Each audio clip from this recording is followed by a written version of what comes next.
Sikiliza, hakuogopa saa hiyo hiyo anakwenda. Ilibidi asimame pale, anasema baada ya siku mbili majibu yanakuja, Lazaro amelala.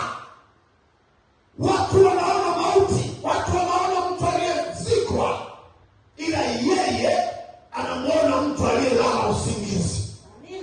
Vitu viwili tofauti. Jamii inamjua huyo amelala na ananuka, ila Yesu anaona mtu anayesinzia. Naomba leo nikufundishe kitu, na wewe pia nikufundishe kitu. Sema amina. Amen. Nikufundishe kitu. Yesu alimwambia, niwapavyo mingi sivyo ulimwengu utoavyo. Hebu jifunze kitu hiki.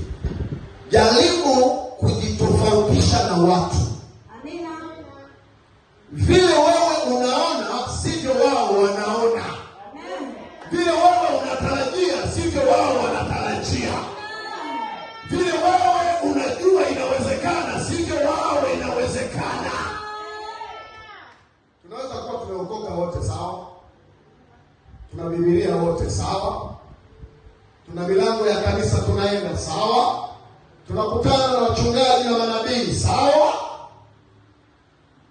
tunatoa zaka sawa, ila muono wangu na wa kwako ni tofauti. Na muono wa waumini hawa na waumini wale ni tofauti.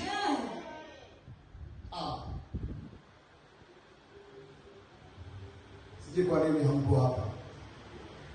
Sema amen. Amen. Kuna mtu anakuambia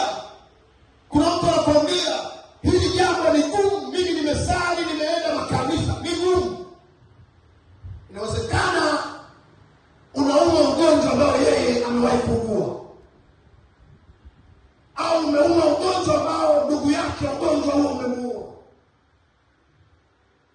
Ugonjwa huo anakwambia uliwahi kumuua shangazi yangu, akakwambia huo ugonjwa umewahi kumuua mtoto wangu au mdogo, au kumuua babu ugonjwa huo. Na kama ameshikwa na huo ugonjwa, basi Bwana anasema usifungiwe mila pamoja na usioamini.